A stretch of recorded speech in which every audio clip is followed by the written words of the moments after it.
إن الحمد لله والصلاة والسلام على رسول الله وعلى آله وصحبه أجمعين. أعوذ بالله من الشيطان الرجيم. بسم الله الرحمن الرحيم. ويقول الكافر يا ليتني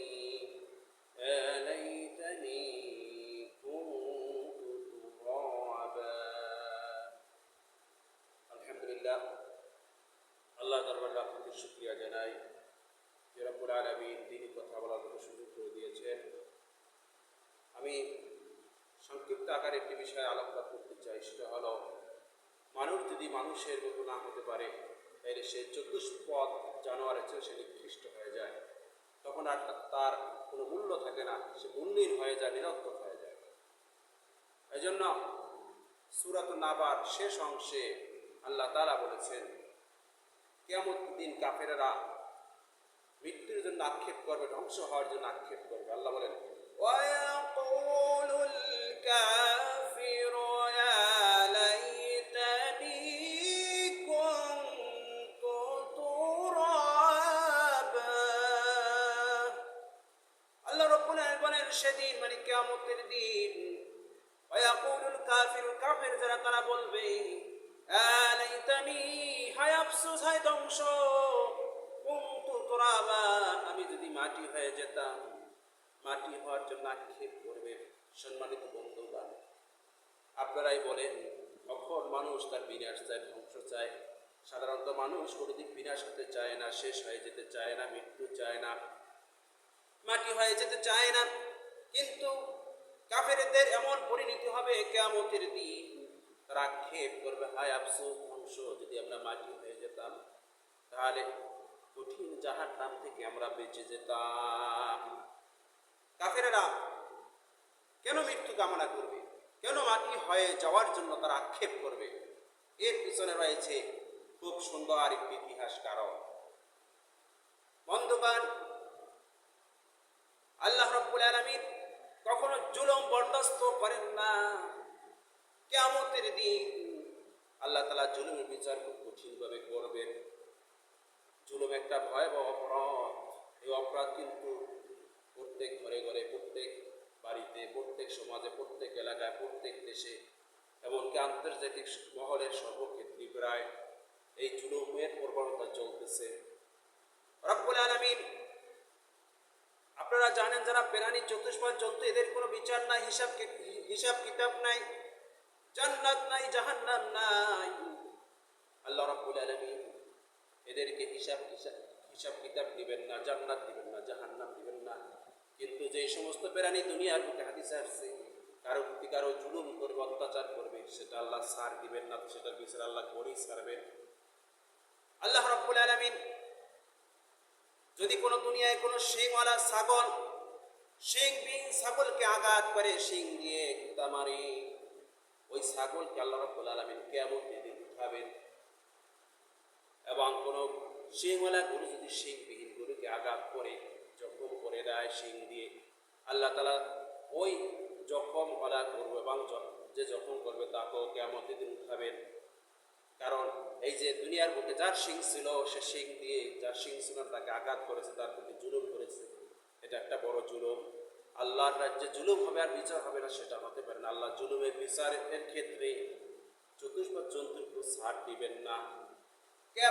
কিয়ামতের দিন যে সমস্ত প্রাণী এক প্রাণী অপর প্রাণীর প্রতি জুলুম করবে, অত্যাচার করবে, ক্ষমতা দেখাবে, এদেরকে আল্লাহ রাব্বুল আলামিন কিয়ামতের ময়দানে উঠাবেন। আর বিচারটা মানুষের সামনে আল্লাহ করবেন।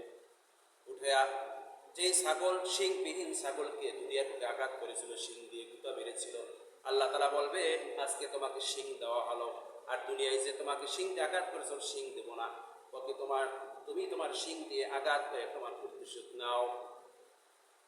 এভাবে যে গরু শিংওয়ালা দুনিয়ার বুকে ছিল, সে শিংবিহীন গরুকে গুতা মেরে আঘাত করেছে, জুলুম করেছে।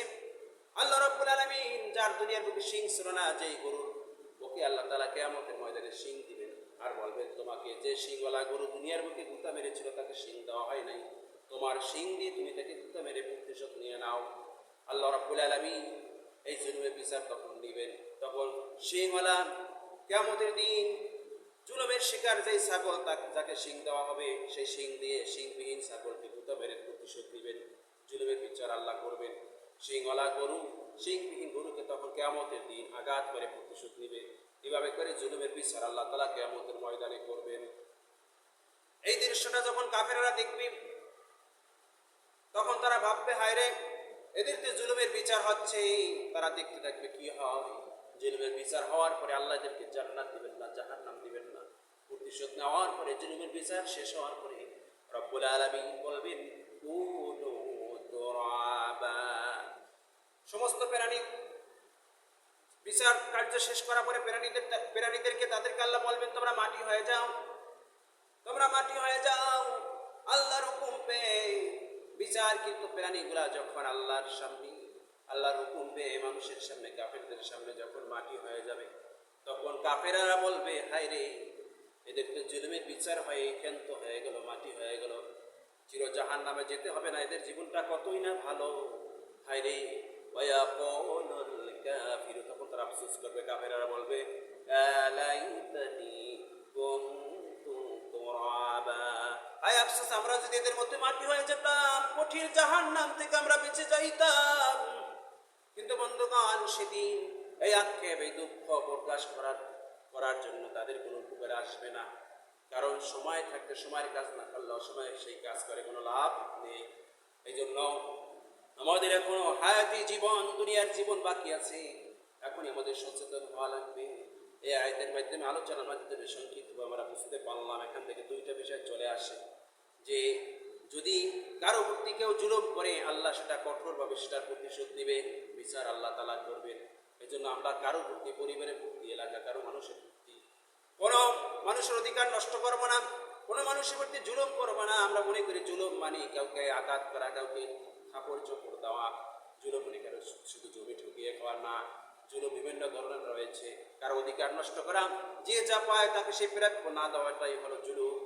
এই জন্য জুলুমের ব্যাখ্যা কিন্তু ব্যাপক, এখানে বিস্তারিত বলা যাবে না, সংক্ষিপ্তভাবে বলতেছি। এই জন্য সম্মানিত ভাইয়েরা, বন্ধুগণ, এই জন্য কোনো প্রকার জুলুম মানুষের প্রতি করা যাবে না। যদি করেন, আল্লাহর হাবিব তার পাক পয়গম্বরে বলে দিয়েছেন, তার পবিত্র জবানে জানিয়ে দিয়েছেন, আয-যুলমু যুলমাতু ইয়াওমাল কিয়ামা, জুলুম কিয়ামতের দিন ভীষণ অন্ধকার হয়ে দেখা দিবে। এই জন্য জুলুমটা যেন আমাদের জন্য অন্ধকার না হয়, কিয়ামতের ময়দানে উঠে যেন এমন না হয় যে কিছুই দেখতে পাই না, শুধু অন্ধকার আর অন্ধকার। এই জন্য এই জুলুম থেকে আমাদের বাঁচা লাগবে। কারো প্রতি কখনো জুলুম করা যাবে না। এই জন্য সবার প্রতি সদয় হওয়া লাগবে, সুন্দর আচরণ করা লাগবে। আল্লাহ তাআলা কোরআনে বলছেন, ইয়া আইয়ুহাল্লাযীনা আমানু তাকুল্লাহা ওয়া কুলু কাওলান সাদীদা।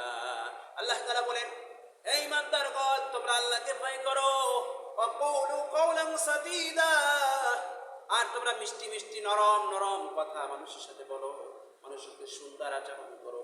এই জন্য ভাইয়েরা, আমরা যে যেখানে থাকি না কেন, আমাদের পরিবারের সাথে, পাড়া প্রতিবেশীর সাথে, আমাদের বন্ধুদের সাথে, সকলের সাথে যেন আমরা সৎভাবে জীবন যাপন করতে পারি। কারো প্রতি যেন জুলুম না করি এবং কারো প্রতি যেন রূপ আচরণ না করি, সে বিষয়ে আমাদেরকে সতর্ক থাকতে হবে। সম্মানিত হাজির, আরেকটি শিক্ষা এখান থেকে হলো আয়াতের অংশ থেকে, যে যদি মানুষ মানুষের মতো না হতে পারে, তাইলে কিন্তু সে জানোয়ারের চেয়ে নিকৃষ্ট হয়ে যায়। কারণ জানোয়ারদের কোনো হিসাব নেই, জুলুমের বিচারের পরে তারা মাটি হয়ে যাবে, তাদের জন্য জান্নাত নাই, জাহান্নাম নাই। কিন্তু ভাই, আপনি তো মানুষ, আমি তো মানুষ, আমাদের হিসাব আছে আল্লাহর সামনে, আল্লাহর কাঠগড়ায় দাঁড়াতে হবে, আমাদের হিসাব দিতে হবে। আমাদের জন্য জান্নাত আছে, জাহান্নাম আছে। এই জন্য ভেবে চিন্তে জীবন নামক তরিকে পরিচালনা করতে হবে। কোন রাস্তা আমি চলি, কোন পথে আমি উপার্জন করি, কোন পথে ব্যয় করি, আমার জীবনটা কিভাবে চলে, যেভাবে চলে, এই যে রাস্তায় চলে, এই রাস্তায় যদি অতিক্রম করি, মৃত্যু হওয়ার পর আমি জান্নাতে যেতে পারবো কিনা, এই বিষয়টা আমাদের অবশ্যই ভাবতে হবে। এই জন্য সম্মানিত বন্ধুগণ, আমাদের যেন এমন কোনো সিচুয়েশন, পরিস্থিতি না পড়তে হয় যে কিয়ামতের দিনে আফসোস করতে হয়, শুধু কোনো লাভ হবে না। এই জন্য আমরা সত্যিকারের মানুষ হওয়ার জন্য আমাদের সঠিক ঈমানদার হতে হবে, আর নেক আমল করা লাগবে, আর কারোর প্রতি জুলুম করা যাবে না। আল্লাহ তাআলা আমাকে আপনাদের সকলকে তৌফিক দান করুন। সকলে বলেন আমিন। ওয়া আখিরু দাওয়ানা আলহামদুলিল্লাহি রাব্বিল আলামিন। আসসালামু আলাইকুম ওয়া রাহমাতুল্লাহি ওয়া বারাকাতুহু।